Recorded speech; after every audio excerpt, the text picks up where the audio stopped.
Halo semua, kembali lagi bareng saya Fadil dan ini adalah Dell Inspiron 145406 2-in-1.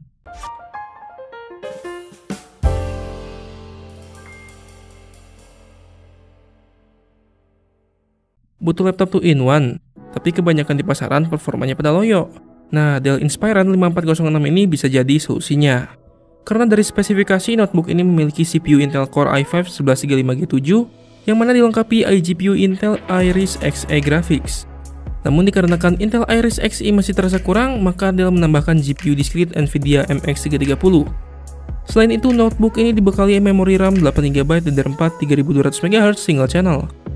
Storage-nya di SKU ini menggunakan NVMe SSD 512GB dari Adata dan sudah Wi-Fi AX. Tentu dari spek dasar tersebut, Dell Inspiron 145406 ini bukan hanya ditujukan untuk bisnis.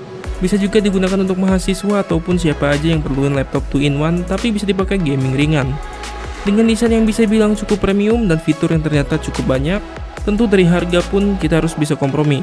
So, harus sesuaikan dompet juga biar kalian bisa mempertimbangkan apakah notebook ini sesuai dengan kebutuhan kalian.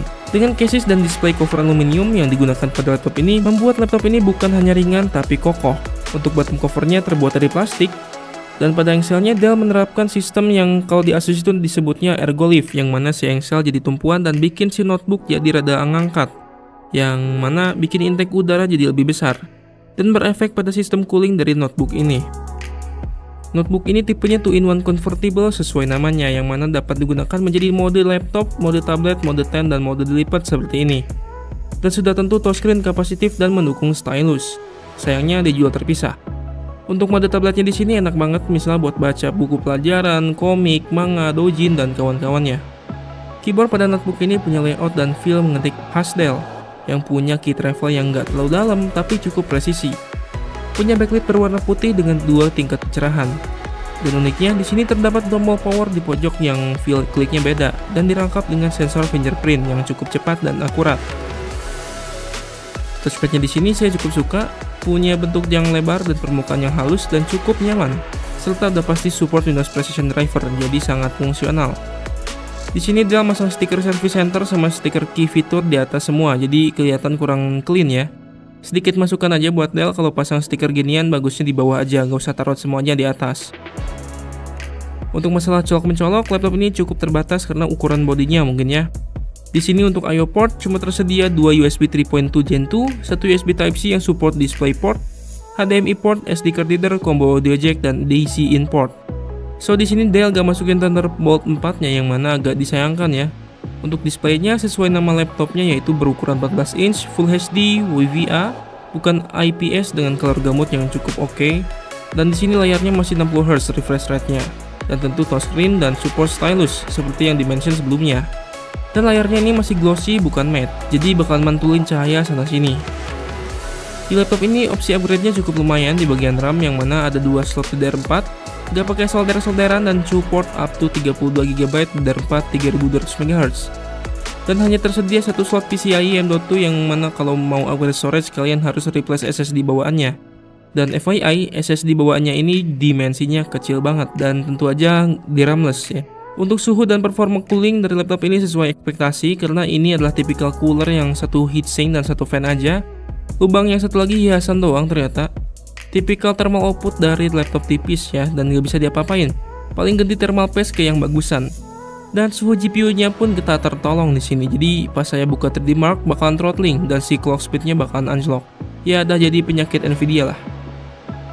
Untuk baterai laptop di sini cukup irit dengan kapasitas 40 Wh. Dan Nvidia Optimus bekerja dengan baik. Yang mana pas pakai baterai aja, GPU yang jalan cuma si Intel Iris Xe-nya. Maka dari itu baterai jadi sangat irit di sekitar 8 jam.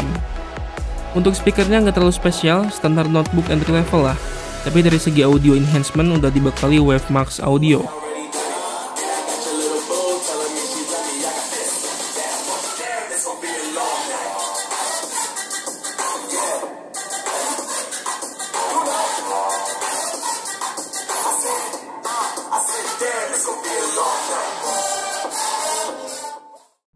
Sekarang kita ke bagian performa. Untuk performa dari CPU udah menunjukkan performa yang sesuai rata-rata Core i5 1135G7.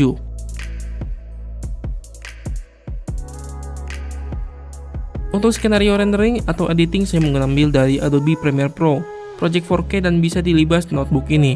So di sini kalau buat content creation cukup oke. Untuk gaming saya nggak akan masukin dulu ya, karena di sini agak bermasalah dari si clock speed Nvidia-nya. So saya nggak bisa nge-benchmark dengan baik di sini, karena ya si clock speed-nya bakal anjlok terus. Saya belum cari solusinya bakal kayak gimana ini, jadi saya nggak bisa benchmark game sama sekali di laptop ini.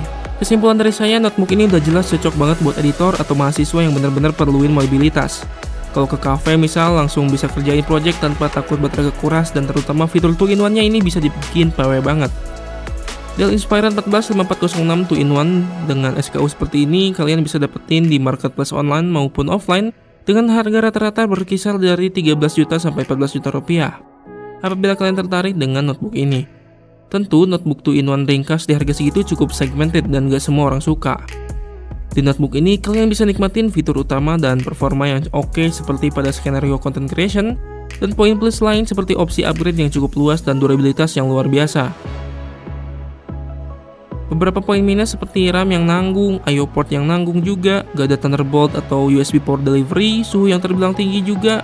Tapi dengan begini, Dell Inspiron 14 2-in-1 juga membuktikan bahwa mereka bisa menghadirkan notebook convertible 14 inch yang cukup handal dan bisa dipakai ngapain aja, di mana aja. Apakah poin-poin tersebut bukan masalah buat kalian? Coba komen aja di bawah dan kasih juga pendapat kalian. Oke, jangan lupa like, share, dan subscribe apabila video berserta channel ini menarik dan bermanfaat buat kalian. Saya Fadil selaku host, stay safe, sampai jumpa di video selanjutnya.